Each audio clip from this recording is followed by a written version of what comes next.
Every CEO's journey has its Everest. The moments when the path forward feels steep, uncertain, and alone. With Sherpa CEO coaching, you don't climb alone. Our experienced coaches are your guides, helping you break through barriers, sharpen your strategy, strengthen your leadership, and build a team that can carry you higher. With tailored one-on-one coaching, strategic planning, and real accountability, your summit is within reach. Sherpa CEO Coaching, your guide to confidence, clarity, and extraordinary business growth. Get coached and learn more at sherpaceo.com.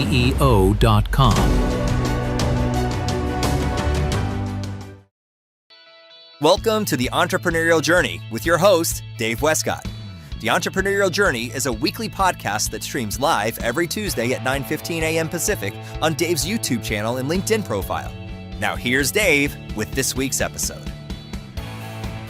Good morning and welcome to the Entrepreneurial Journey. I'm your host, Dave Westcott, and I have with me this morning special guests, Ashley Esqueda and Ross Miller with Rowdy Skeleton. Ooh, that was a close one. Did great. That was great. That was perfect. I love it. You know, it's always you got to have a little fun on here, and sometimes you don't nail it as much as you wish you did. But thanks guys for being on the show. I appreciate it. And why don't you kick off, Ashley, and tell us a little bit about what you guys are doing in media today, what Rowdy Skeleton is all about, and give the audience a little bit of a background. So Ross and I come from a background of tech and games journalism, and so we both like to joke that we're recovering journalists. We've escaped that part of the industry, but we also were game consultants. We were game design consultants for a company, and for the longest time, I would interview developers, people in tech, all kinds of people who really did not choose their careers necessarily to be in front of a camera.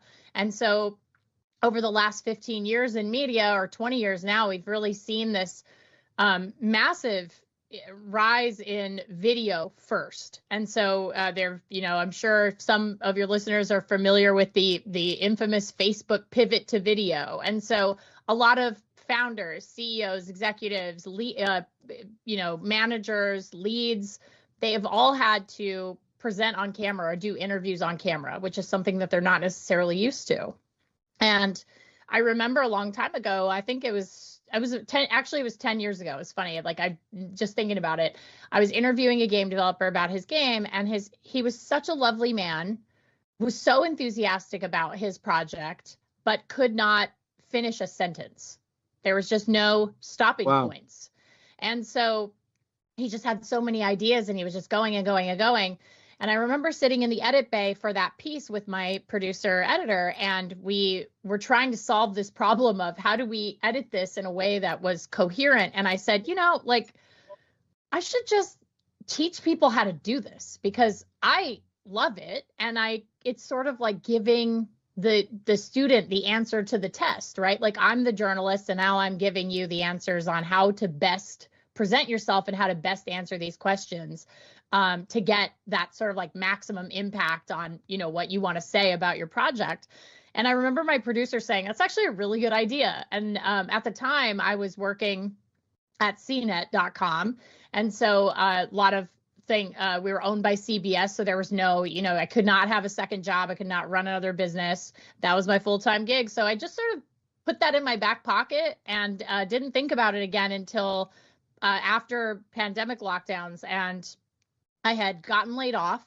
I was thinking, and at the time I was working with a game consulting company as a contractor, and I had asked them, what do we do media training? Do we offer that? Is that a thing that we do? And they were like, no, but please tell us more. And I kind of laid out my vision for it, and they said, well, you do realize this Hit Detection is the name of the game consulting company, and they were so professionally supportive, and they continue to be. We still work with them from time to time.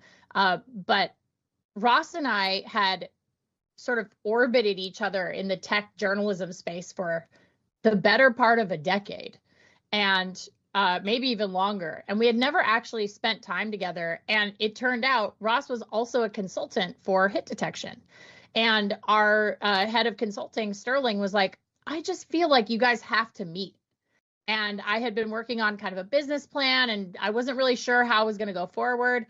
And then I met Ross, and it was just like lightning in a bottle. Like we just hit it off like gangbusters, and we both had these ideas, and it was just coming so quickly, and we were just really energized about what we wanted to do. We were like, oh my gosh, like let's help people. This is going to be so great. And so we within the first 3 months of kind of building that out, the hit detection was like, this could be your own business. Like you realize that we allow you to go take this as your own business. Like we don't have to own this. And I was really scared to do it alone. And then when I met Ross, it was like very easy. I was like, I can do this with Ross, like no problem. Because Ross is the detail guy. Ross keeps me on schedule. Ross keeps me locked in. This is what I've learned in my years as a former journalist. Like my quick backstory was I was a co-founder of a website called The Verge. I started on the tech writing and editing side, and very quickly I realized I actually enjoy more than anything managing and supporting creatives. I am surrounded by people who are like the top of their game, the most brilliant. I have more fun learning from them and then just kind of keeping it on schedule, and quite frankly, being the person not scared to use a spreadsheet. It's very long and short of it. And what we found very quickly is like there's a Venn diagram of responsibilities that every startup needs, that every company needs. And where we overlap, it's amazing. But also where we do not overlap is even better. And just kind of being able to like see Ashley's vision and go, okay, here's how we get to step, you want to go from step A to B, here's the 10 steps in between. I love that work so much. So it's been very, very good working together and kind of complementing each other on every step of the way. Yeah. And so we founded Rowdy Skeleton, and we now we do media coaching, on-camera talent training. We do a lot of brand strategy consulting.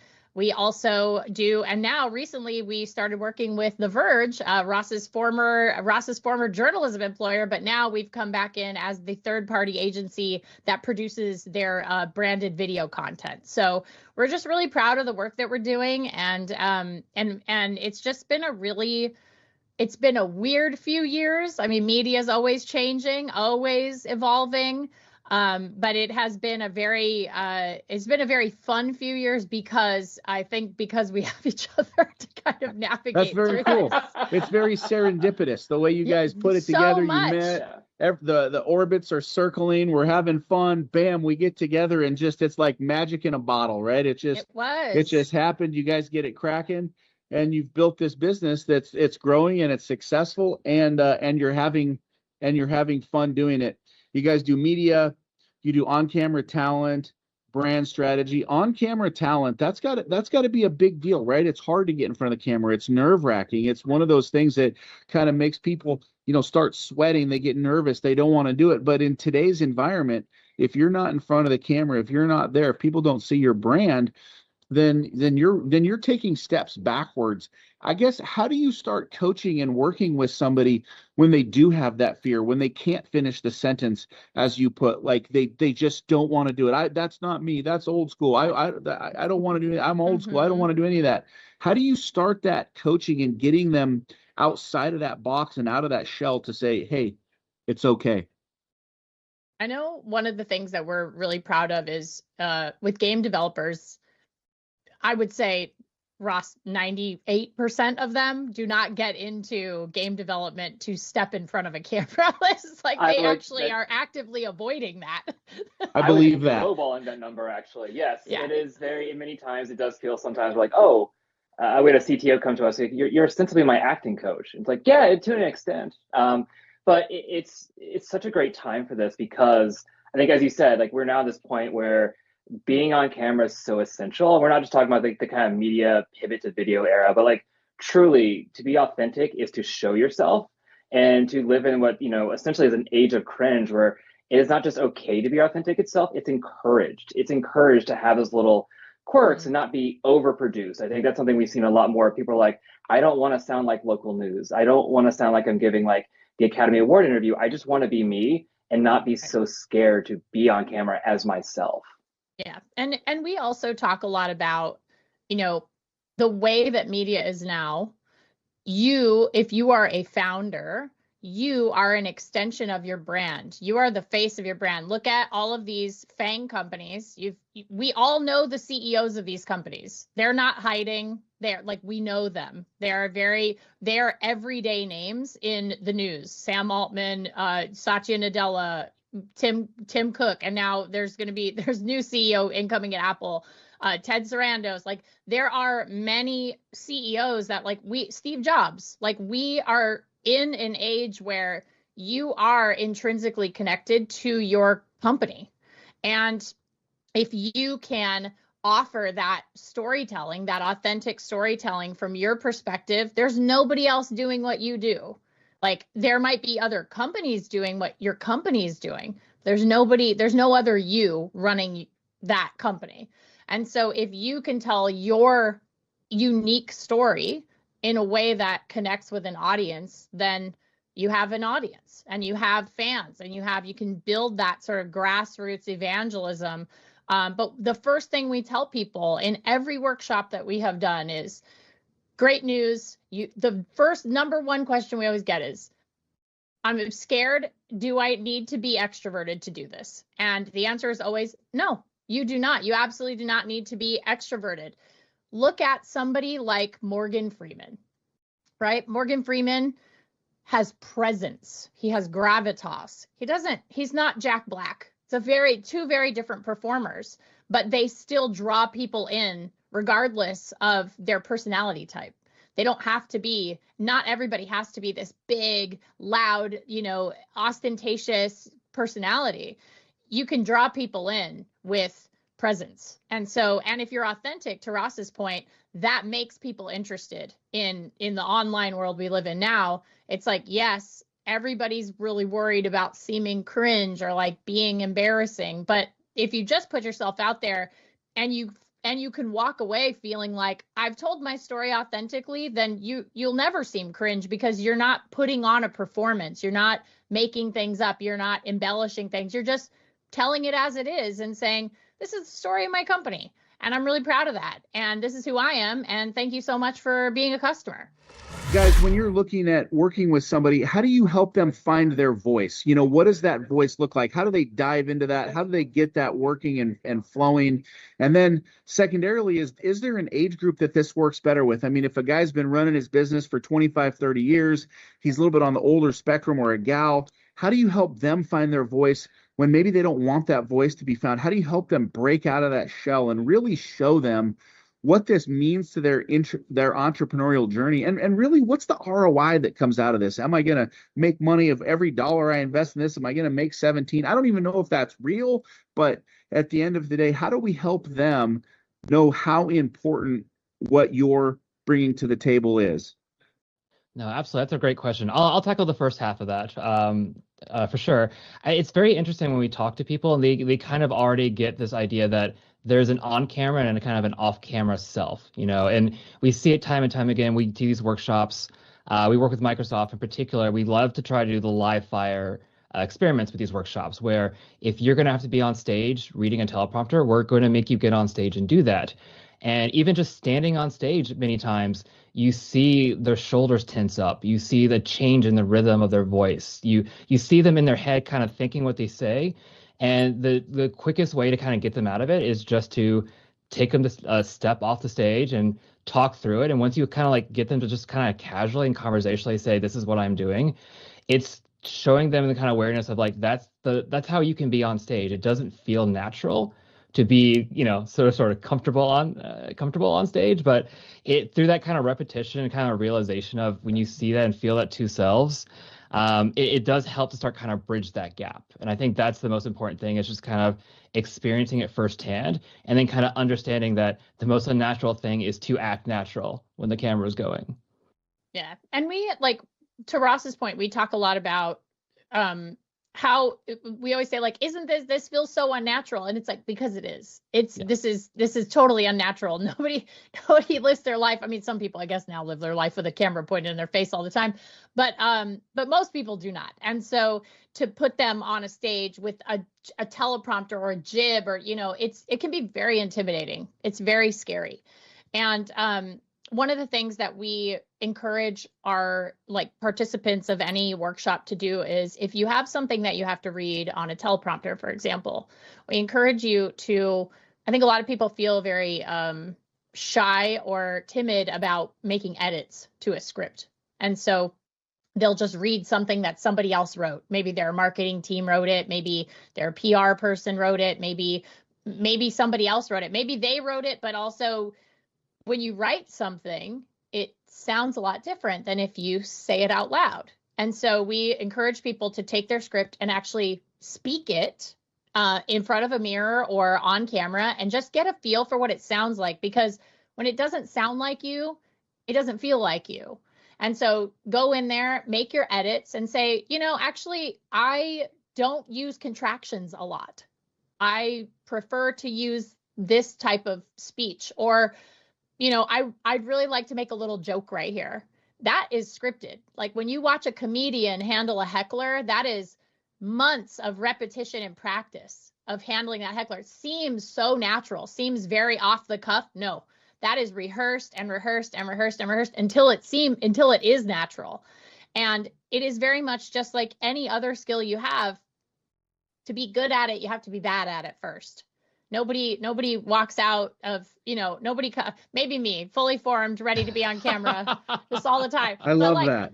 But it is that. It's like you have to be bad at it first. And that's okay, because just like going to the gym, you got to get your reps in. And once you start really getting comfortable with talking to a camera for a living, then it's much easier to step in front of it and be authentic and be able to just speak. And to your point about older folks or people who have sort of had their business for a long time, they sort of are like, this is who I am. And I don't really I want to be old school. I don't know that I want to step in front of a camera. We like to call this sort of like, to Ross's point, like you're not changing your entire personality when you step in front of a camera. And I like to tell people, if you have customers, like they want to hear your story. There's nothing people love more than hearing, especially here, the American dream, the person who started a business and dug deep and worked hard and made it work. And people love that story because it makes them feel good. It gives them hope. And also they love to hear that story because it encourages them to reach for the things that they want. And so people want to hear from you. They want a personal story to connect them. Think about all of the things and brands, like especially that you love the most. Almost always there's a personal story that you have that connects you with that brand, right? It's either your personal experience, your lived memories. Like I have so many I'm wearing a Nintendo shirt right now. I have so many Nintendo memories of when I was a kid, right? And I loved reading Shigeru Miyamoto talk about how he made Mario in Nintendo Power. Like I loved that. I loved hearing those stories. And so it reinforces this idea that it's like there's a human face to your brand, which we like to say helps prevent things like, it doesn't fully prevent it, but online harassment. When you put a face to a brand, it's like when you're being mean to this name, this is who you're being mean to. And that helps. And then on top of that, it very much is, if somebody's really old school, I just like to tell people, like, don't you want to tell your company's story? Like, don't you want to tell everybody like the story of how you made this? Like, that's so fascinating. People want to hear those stories. That's awesome. I love what you guys are doing. Let me ask you this question, because what comes to mind is, this is a great thing and I believe it. But what about if there's somebody out there, and let's say they own a pizza shop and they've got a pizza shop and it's doing really well and it's on the corner, and let's say a couple people get sick. They go in, they have a bad experience, and it's just like, oh my God, it just goes sideways, right? The reviews start piling up negative. They get the calls, somebody sues them. Their business is not where they wanted it to be. It's going bad. And then they're sitting there and now they've got to tell that story, but they're so afraid of like what's happening. They lost revenue. They couldn't pay the pepperoni guy. The pepperoni guy's mad at them saying, hey, Billy doesn't pay his bills. And they've got all this negative press around them. How do you work with somebody who's been in that shoes? Because what we see is that in the first year, 20% of all businesses fail in year one. And then by year 15, 75% are gone, whether through merger, acquisition, a lot of failure and a lot of closing. How do you really help somebody when they've been down and they've been beat down by the business and they're so afraid to get on the thing and they're so afraid to be public because of what their business has gone through? And I guess the follow-up to that is, how can you turn that persona around and really help them regain public trust and regain that persona that says we are the right place to come get your pizza at, and so forth? That's my question. Yeah, that's a good question. And I think a lot of people run into these sort of issues, like with small business. You have that one small stone that ends up gathering a lot of moss, and then, oh my gosh, this is a bigger problem. So this would be like sort of more crisis comms, right? Where you're in a crisis, there's something happening, your business is suffering because of it. You need to make a statement, you need to talk about it. And one of the things Ross and I encourage is, we have a 4-pillar system for your customer connection or audience connection. And those 4 pillars are authority. So people want to know that you're an authority on the topic, that you know what you're doing. They want transparency as much as you can give. I know we work in the games industry. A lot of things operate under a shroud of secrecy, but as much transparency as you can give. They want presence. They want to feel anchored to somebody. They want to feel drawn to somebody. They want to feel, and the why am I forgetting the last one, Ross? Why am I forgetting the last one? Because authenticity is the See, it's me. I'm being authentic right now. Trustworthiness. They want to feel like they can trust you. And yes. I'll pick that last one up. It's been a long week. Okay. Self-deprecation is also self-deprecation. No, it's all good. Look, at these things happen, and I think it's just all about being true, right? Yeah, it's authenticity, and so to be trustworthy, to come across as somebody that people can trust.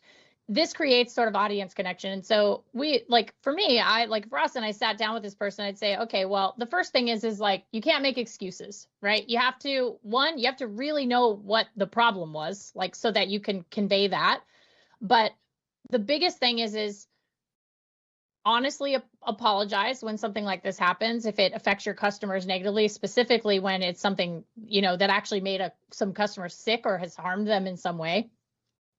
You want to apologize, you want to own it, and you can't shift the blame to anybody else. You say, the buck stops here. This is my responsibility as the business owner, even though I don't inspect every pepperoni that comes in, or even though I don't expect, we got a very bad batch of, pre-made dough that had some bacteria in it. But you just be honest. You really apologize honestly. And again, that comes back to sort of looking at what has been written maybe for you by a PR person, or maybe you've written it yourself. Really look at it. Say it out loud. Say it back to yourself. Think to yourself, if you were a customer, put yourself in their shoes. What do they need right now? They need an apology. They want to hear how you're going to make sure this never happens again. And they're going to want you to commit to good customer service. And so, and a lot of times maybe you do, you say like, hey, we really want to earn your business back. These are the steps we're taking so that this doesn't happen again. We are so sorry. We're going to be, we're going to be doing 50% off pizzas for the next, for the next month. And we just really want to earn your business back. We want you to trust us again. And to do that, we're going to take a little bit of a hit as much as we can. But we want you to come back, and we really believe that we have the best pizzas in town. And that's when you reinforce that key message of, we have the best pizzas in town. You can't get better than Ross Miller's pies. Like, they are 100%, they're the best pizzas in town. We'll still argue that like every day, and we're going to prove it. And this is how we're going to do it. And please come down and have a pie. And I'm gonna tell you real honest, if it is actually my pizza shop, this is never getting off the ground. There's so many issues beyond me being on camera, just too many to name. But I think Ashley's 100% spot on. I think when you are trying to build that business and you get that first like roadblock, whatever it is, if it's a unforced error or something out of your control, like, I think the biggest instinct people have is to kind of run away from it, right? To not show my face, to hide behind corporate speak and things that just feel a little more disconnected. But you can't. You have to really stand up for what that brand is and kind of put yourself out there and be honest and transparent with what's going on. And we've seen time and time again the people that do that don't try to hide behind falsities or very easily understood to be kind of second speak, they say this but they mean something else. That doesn't work anymore. It certainly doesn't work in the age where you can get 1,000 people reading it a second going, I smell that bullshit, and I'm going to want everyone to know that I smell that bullshit.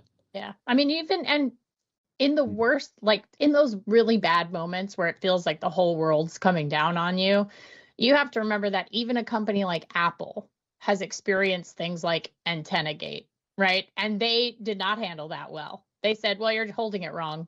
Like that was their answer. Like it was just a terrible answer. Just own it and say, this was poorly designed. But they did not have humility, and so it became a huge internet meme, and everybody made fun of them, and it was a whole news cycle. And so even the biggest companies in the world struggle with this. And so anybody who's really struggling with like a rough, bump in the road with their business, like just know even Steve Jobs had to deal with this, right? It's like this is not limited to small business. I mean, even the biggest corporations in the world have to deal with this, and even they don't handle it perfectly every time, with teams of people approving copy and making sure that exactly the right thing is going to be said. It's still probably not going to be the right thing sometimes. Yeah, that's so true. I saw something that Nike put out, and it was something like, hey, these locations are for runners, but we tolerate walkers, or something like that, right? I just saw that. Like blew up on them, right? And they're trying to get that fixed, and they're like, you got to go through 18 layers of approval, and you just shouldn't put stuff out there. This is Nike, right? Who's just struggling. So I think what you've said is just so spot on, and I love the 4 pillars. I mean, I think that is just fantastic. Authority, transparency, presence, trust. I mean, that's just awesome what you guys have put together, and something that's just fantastic to build off of. Now, let's say that you're working with, a founder, an owner, or whoever is in the CEO, whatever it might be. And now let's say that they're going through this and they start to get some traction, and they're, I mean, it takes a while, right? You get a comment. Oh my God, my first like, or my first comment. Oh my, don't smother the baby. Right. But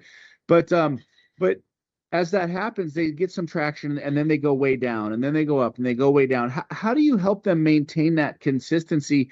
And also, how do you help them keep the message from not getting boring? Because one of the things you see is that, like, if the content's the same content, it might get spiked, it might get some great views, but then all of a sudden it starts to flatline out, and it goes away. And the content has to change. The content has to stay relevant. So how do you help them manage through that? I think one of the things that we're really adamant about is not to look at the everyday line, right? It's like you have to look at it like your 401k. You want to look at it as a long-term investment. And so if you're just constantly being like, oh, today I got 10 likes and tomorrow I got 200, but then, oh, now I'm back down to 10. It's like you're driving yourself crazy. You have to look at the long-term line. As long as that's trending upward, you're doing okay, because that's better than most people. That's better than most people. You zoom out. And then the other half of it is like, Ross, like I know you can speak to this a lot because you've developed so much content, is, always lean into the things that make you go viral. Always lean into things that get you those likes, but also, have a pipeline of other content and other formats that you're making, while you're riding the wave of that really popular thing that brought people to your page. You should be experimenting with new. Yeah, I think something we've seen time and time again. This is also going back pre-Rowdy Skeleton to our digital media days, because we were people who happened to be, just in the right moment for like this digital media explosion. And time again, we kept seeing people be data driven. People that I really love and respect are like, we are data driven through and through. Every content decision is driven by the data. The data is all numbers and figures and trends from the past. And if you are so hell-bent on sticking to what is the data telling you in this single moment, then you fall behind, and you don't take those risks and those experiments, and you don't try to see what maybe could be done. And of course, to Ashley's point, you kind of lose a little bit yourself at the time. I think there's one thing I always remember is this. It's a McDonald's CEO recently. Recently when we're recording this ish, where he just called his hamburger product and tried to painfully eat a hamburger in front of everyone, and you could tell like he was just trying to follow a trend, and try not to be his authentic self, and it really just kind of painfully backfired because he didn't know really how to be himself in that moment, and trying to be someone you're not just kind of blew up. It was great for every other fast food chain because they've all had a great day out of it. Great, amazing videos. I've learned a lot about Wendy's in the process, but it's still... But that is exactly right, which is if you're making something that is just chasing a trend and actually doesn't speak to you or is not modified to who you are, to who you actually are, it will never come across as genuine. It will never come across as authentic because it isn't. And your performance or your presentation is never going to be as rock solid as if you were to walk in. Like, okay, so a really good example is the Natural History Museum that has the lady who talks about in Gen Z. I think it's the Natural History Museum. Yeah. Correct me if I'm wrong. But there's an older woman. She's one of their curators, and they have stumbled upon this format of her walking into frame and being like, "Hey, chat, like, can you believe this Rizzler? Like, it's an Italian. This the Michelangelo was carved by a Rizzler named the David statue was carved by a Rizzler named Michelangelo." And she uses Gen Z terminology, but she doesn't add like an extra personality on top of it. It's just her. Like, it's just her talking. And it is so incredibly funny because it's her like very weirdly and awkwardly using Gen Z phrases, but somehow it works because one, she's not embarrassed about it at all. Like you get zero sense of her feeling like, oh, like, because the kids can smell fear. Like, they know you're insecure. If they see you online and they smell that fear, they're going to come for you. They're not going to watch it. They're not going to engage with it. But she is genuinely, like, just joyously even like doing this. And like, just you can tell it brings her joy to be explaining art and art history to a new generation using language that she probably doesn't mostly understand. But it doesn't matter because she's connecting with the kids. And so she'll do it. And like, she will happily do it and authentically do it. And so it's such a great way of taking something new that maybe she would have never come across herself. Maybe this is a social media person at the museum who is Gen Z, who's like, hey, I just want to try something. And like, here's the script. This is what we're going to work on it together. We're going to bring your old school art history knowledge and my knowledge of Gen Z slang. We're going to put them together and we're going to create this script for you and you're going to read it. And the result is that account has gone completely viral. People love this woman. She's like a celebrity now. People go to the museum to see her. And it's just, if you see something online and you go, hey, that might be good for my business, also think about how you can present yourself authentically within that format. That's awesome. I love that. I love that scenario too. I love how you walked us through that. That's, you know what, that's really powerful. And I hear a lot of it's really canned, it's really scripted, it's really practiced to the point where it becomes natural. It's so practiced, it's so canned that it just becomes almost a part of your DNA and who you are. And it's also, it speaks to that transparency, I think, right? That's one of your pillars. I love how that just, hey, this is who I am, and you get what you see. And then, I love the authenticity, right? Which speaks to the trust. And I think, in what you're explaining, I can really see these pillars coming out. I love it. You've mentioned workshops a couple of times, and the workshop just seems powerful. You're both dynamic. You're both smart. I mean, you guys, you're rocking and rolling. I love what you're bringing to the table. Talk to me about what these workshops do. How do you get into a workshop? Who are these workshops for? What is the content? I mean, break the workshop down. I mean, it sounds like something I should do, like it just sounds exciting. Go ahead, Ross. I'm going to let you take it. You're so good at explaining. First off, we'd love to have you. Yes, yes. So this kind of comes back to, I think, part of the origin story for us in many ways, because so much of what's made Rowdy Skeleton successful is these connections we've made along the way and people who know who we are and what we do. And very early on, I think the inception of these workshops came, one, from Ashley's head, and two, we had a very great partner in Microsoft early on in what we were doing. They were working on we have a bunch of developers, we have these tech executives, which kind of came a little bit later in the process, but like we have these amazing, brilliant, creative people who do not like being on camera help us figure out how to get them ready, because we've got to shoot promotional materials for marketing. We've got to put them in front of the press. We've got all these different levers. And again, we've said before, no one in this business of making video games came into it saying, I just want to be on camera all day. Well, some of us did. The two of us did. But everyone else was like, I actually just want to make the art. And through that, we really just had to sit down. We're like, well, what does the modern media landscape look like? And we were so part of it in the first place. We've seen the interviews. We've conducted the other side.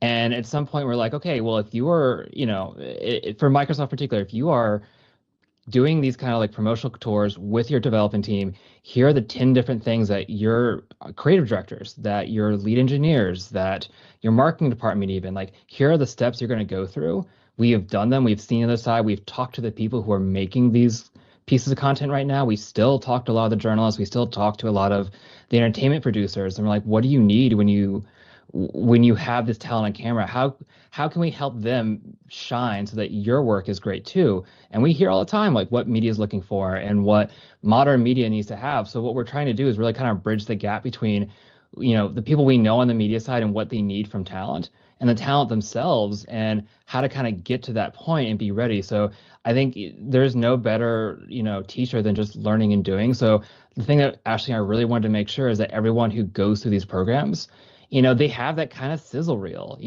This is what it looks like when I'm doing an interview. This is me conducting an interview. This is me reading a teleprompter, knowing what to do with my hands in freaky situations because it's all scary. I love that. And they can just take that home and see for themselves. You've done 7 different types of videos in 3 days, and you can go home and look, and guess what? The next 8 months of your promotional cycle is going to be versions of what you just did. And you've got the checklist, you've got like the quick tips, and you've got the lived experience now. Yeah, you have the basic tools. So the workshop for Microsoft was a very specific, bespoke workshop that we built for them, for their program, for their needs. And then, so we often do those for companies that are a little bit bigger, like not necessarily small businesses that need, anywhere between 5 and 20 attendees to really learn media training. And then, or have on camera training, coaching. We do things like rude Q&A where we'll ask, tough questions. We'll ask a PR team, hey, like, what questions are you worried about your founders getting while they're talking to the press, or your CEO or your president, or any of your executives or anybody on a press tour. So all of the workshops are designed to train you in the art of public speaking and communication. And we usually customize them to be very specific to whatever the hiring client needs. So sometimes it might be professional development. So this is another kind of, you talked about ROI earlier, and this is a really big return on investment. Public speaking or on-camera talent training does not just apply to being in front of a camera. That is going to be a skill that you can carry into your town hall meetings, your all-hands meetings, your executive presentation meetings, your summits. Anytime you have to present to people in any capacity, professionally or personally. I got an email from somebody saying, thank you so much for the workshop. It actually really helped me deliver my dad's eulogy, which is wild. That's awesome. And it's like, but it does transfer. It's just, they were really nervous about it. And they were like, I wrote something and I read it out loud. It was very cut and dry. And then I reread it and I wrote it in my voice. And then I was able to go up there and actually feel more comfortable because I wrote it in my own voice, as opposed to just kind of reading off, checking the boxes of things that you wanted to talk about. And so, or that you felt like you had to talk about. And so, yeah, like the ROI is there, and the workshops are specifically designed on a per client basis almost always. We do have some like basic kind of 60-minute presentations for smaller businesses and companies that just need like the very basic tools for media training and just kind of like some proper tips to carry into the world. But yeah, we scale that process depending on whatever the client needs. That's awesome. It sounds like an incredible workshop. Now, your ideal client. Talk to us a little bit about your ideal client. Who do you support? Who does that look like on a daily basis? We mostly support I would say like mid to large size companies and corporations that are looking for media coaching and things for teams. So like I said, the workshops are usually anywhere between like 5 and 20 people. So depending on the length of that, if sometimes they might say, I have 5 people who need very specific media coaching. So that might be only a half a day of work. Where we come in and we just kind of run some Q&As, and then we kind of walk through the answers, make sure that they're really driving home the key messaging that needs to be out there, the messaging about the project that they really want to make sure gets out into the world. And then we also work on things like, the teleprompter training. So it's like if you're going to be delivering, maybe you're recording a commercial for your local affiliate. We can work on those types of things. So yeah, I would say probably anywhere mid-sized to large companies. I don't know. It's harder for us to do individuals just because we are strapped for time. Like, quite frankly, Yeah. we're so busy, which is one of those very nice, good problems to have. But yeah, I think mostly it's like, five employees plus. Like, it just depends on what your budget is and how much and what you need, honestly. Like, because again, there's that like 1 hour presentation that is just very straightforward and basic, but it does help. Yeah, and I think the one thing I would add to that is and Ashley kind of hinted at it earlier when we were kind of doing the pizza hypothetical, is we really like to work with clients and customers who are from the get-go willing to be authentic, willing to be transparent. Sometimes we have talked to clients, ones that we've actually ended up not working with, where they were going through some hard times, some crisis, and we were like, well, how do you want to, what are the guardrails? And they're like, well, we can't admit to anything, we can't confess to anything. We really just want to make sure that the people who say negative things, they just stop saying them. And it's like, that's not how this works. I think in many ways, like, we want to make sure that the clients are kind of aligned with us on just making sure that they're willing to kind of be out there and be on the front lines and really kind of tell their story. You'd be surprised how few people are willing to do that at times. Yeah, I think mostly like we do try to avoid clients who are, like Ross said the word confess, and it made me like, if somebody's going through like a legal thing, right? So it's like the pizza shop. It's like, if the pizza shop is going to get sued for this, like, then we would probably say like, hey, please act on the advice of your attorney. We're not attorneys. Right. And we would work with, sometimes we would probably, like, if we had to, like, let's say they hired us as crisis comms, and then they were in the midst of a lawsuit. Obviously an attorney would be like, you can never admit to fault. You can't do this. You can't do that. There are those guardrails that we always have to, kind of respect and make sure that they're doing the best thing for their business to protect themselves. But also, if it's something that is, so a good example is there was a studio that had a meme made out of a trailer that they presented to the internet, and people were just dunking on it really hard. And it was not, they were upset. And they were going to a big conference, and they said, we know we're going to get asked about this. We're really worried, and we don't know what to say. And the natural inclination is, of course, you want to be defensive of this project you've poured your blood, sweat, and tears into, right? It's like they have spent hundreds of hours, if not thousands of hours, working on this thing that everybody at the studio feels very passionately about and is excited about. But when you take that defensive-ness and you apply it to the internet, again, the kids can smell fear. And so we literally came in and we said, actually, you're going to have to do the opposite of what your instinct is. We know you want to defend the game, but actually you're going to say, we've seen all the memes and some of them are actually really funny. Like, that's it. You're not going to, don't defend it. Don't just say they're really funny. And we are honestly like super excited for people to check out the game now, because it's an experience that like that one trailer just simply can't tell. And they went to that conference, and almost every headline out of that conference was developer says they've seen the memes for this game and that they're really funny. And like they came out of that looking so having so much goodwill for being having a good, having a sense of humor about the situation, as opposed to just getting defensive and like feeling like, oh, we're wounded now. And it's just like, no, you got to play with the internet a little bit sometimes. Like it's a give and take there. And as two people who literally were raised in we joke around about how like Gen Z kids are like, they think they're really edgy and stuff. And Ross and I are like, this is like Bane in Batman, The Dark Knight Rises, where he's like, you were merely shaped by it. Like you were shaped by the darkness. I was born in it. I was molded by it. Like we were born in the depths of the internet. Like we were born in it. And we understand that like sometimes, yes, you do have to roll with the punches to diffuse a situation, like to not add oxygen or gasoline to a small fire that seems very large because maybe you've never seen a fire before.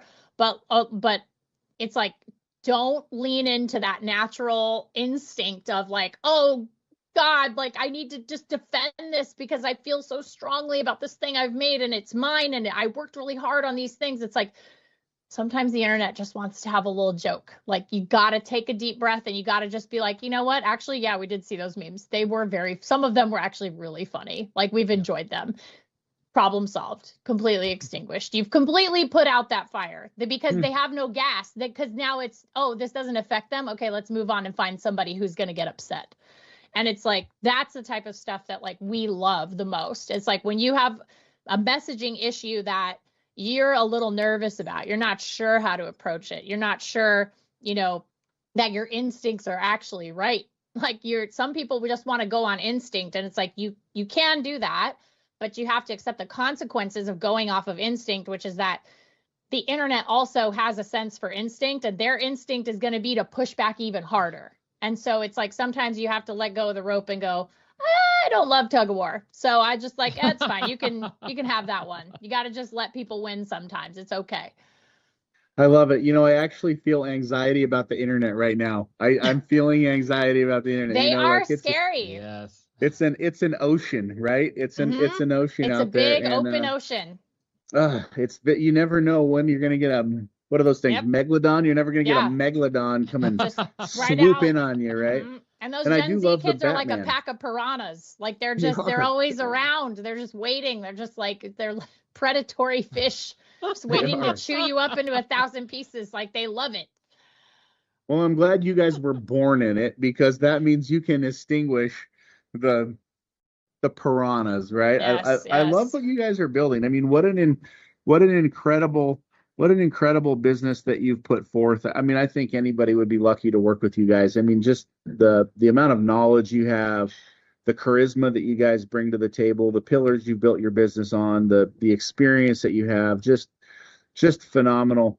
I got to ask, how did you come up with the name Rowdy Skeleton? This is such a good question. Yeah, this is so Ross and I kicked a bunch of stuff back and forth. I love skeletons. I just have I'm a big, and I also I constantly joke around that like there's an I forget who originally said this, or maybe I just saw it on the internet somewhere, but it was like, inside of every person there's a skeleton fighting to get out, and the skeleton always wins.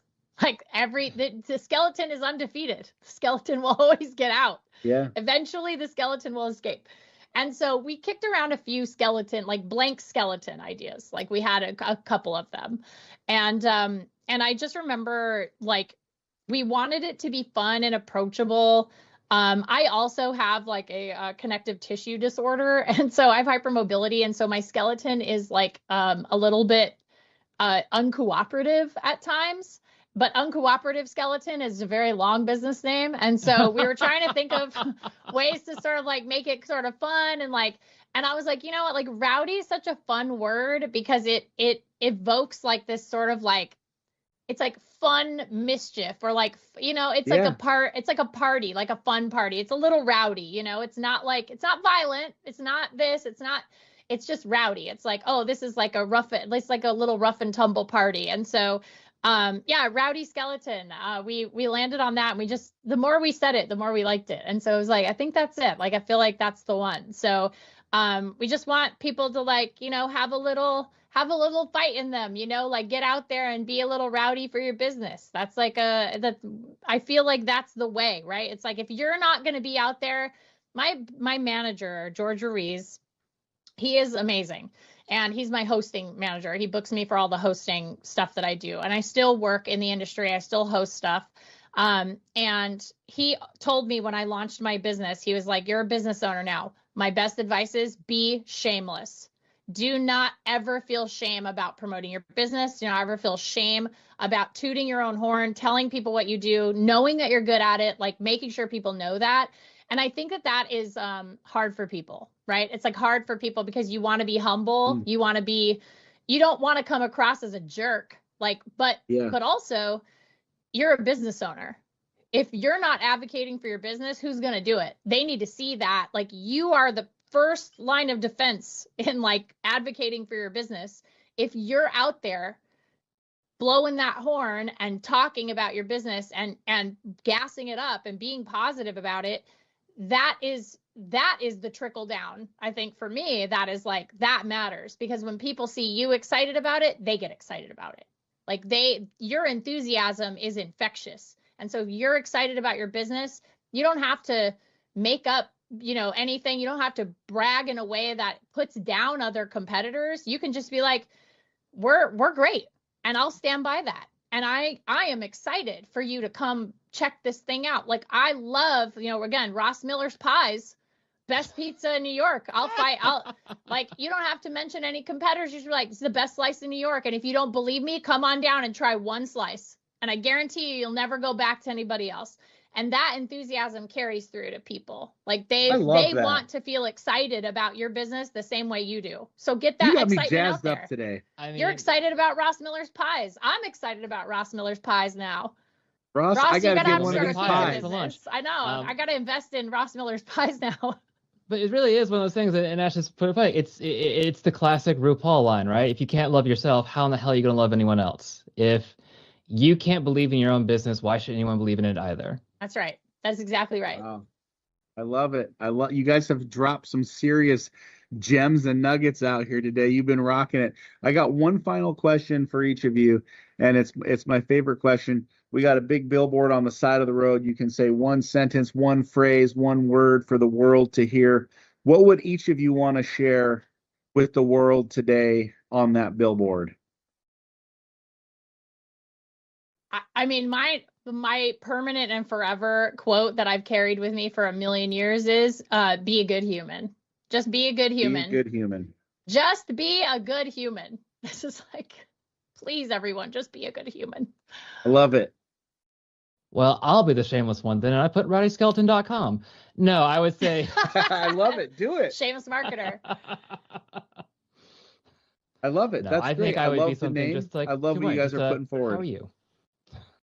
That was awesome. You guys, I really appreciate you being on the show. Thank you so much. This has been the Entrepreneurial Journey. I'm your host, Dave Westcott. We are back 9:15 a.m. Pacific Standard Time every Tuesday, having fun. If you like this show, drop your comments into the comments box. Give us a like, give us a share, and go check out Rowdy Skeleton.